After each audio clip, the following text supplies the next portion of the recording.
Okay, good evening. Trevor Booker here, doing my presentation on the effect of leadership, specifically within the church.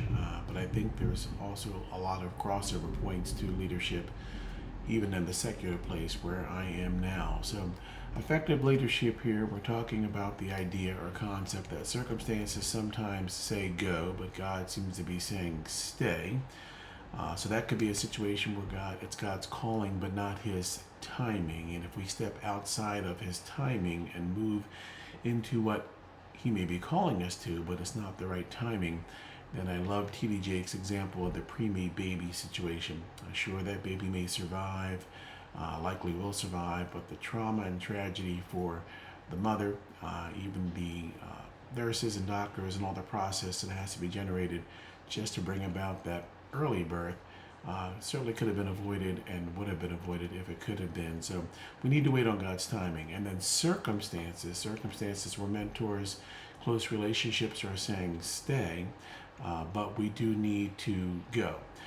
Sometimes we have to get comfortable being uncomfortable because that is where excellence is built. When there's great sacrifice, even in the area of physical fitness, in order to build something better, you must first tear it down. So there are times when we must get comfortable being uncomfortable to bring about a better result. And then, of course, there's Jesus' ministry strategy. It's similar to the fine arts strategy, I think, that a lot of my adult kids have could move through in the fine arts years, but it's to discover, to develop, and to deploy, to discover. Was his community-based team building mindset of looking to do ministry. And obviously, he's Jesus. He could have done ministry really any way he wanted to, but he chose to find individuals to come alongside him, the disciples. And then, of course, to develop. He chose to disciple and to mentor and to internship, if you will, those disciples through the process of deploying. And deploying is interesting because we talk about deploying, which means, of course, to send something out. But Jesus would always move forward in ministry leading with love, leading with love.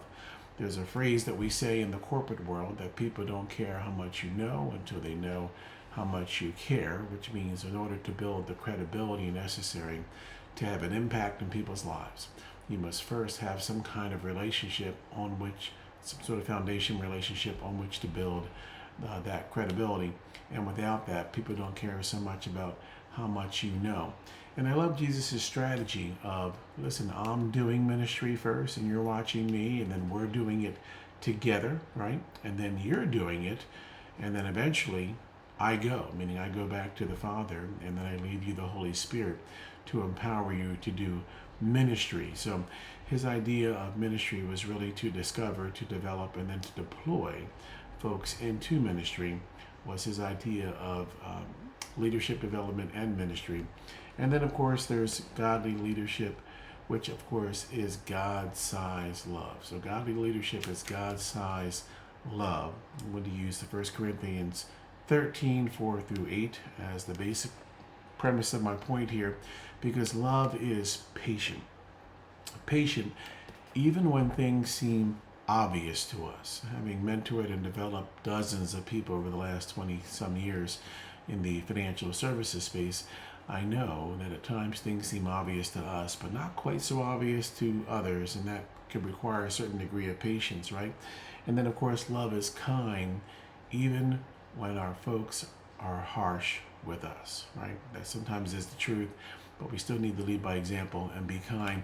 It's not envious, even when others excel beyond us, even if maybe we deserved, as from our point of view, we deserved that promotion or that growth opportunity, so they're excelling beyond us. It's humble, especially when we do have huge levels of success as well. It will not talk down about others, regardless of their level of guilt. Sometimes people say, well, they probably deserved it, but regardless of their level of guilt, it will not talk down about others. It is calm and composed, even when personally attacked or provoked. Again, oftentimes by our own folks, right? It finds no joy in the failure of others, Again, sometimes even when that failure is self inflicted.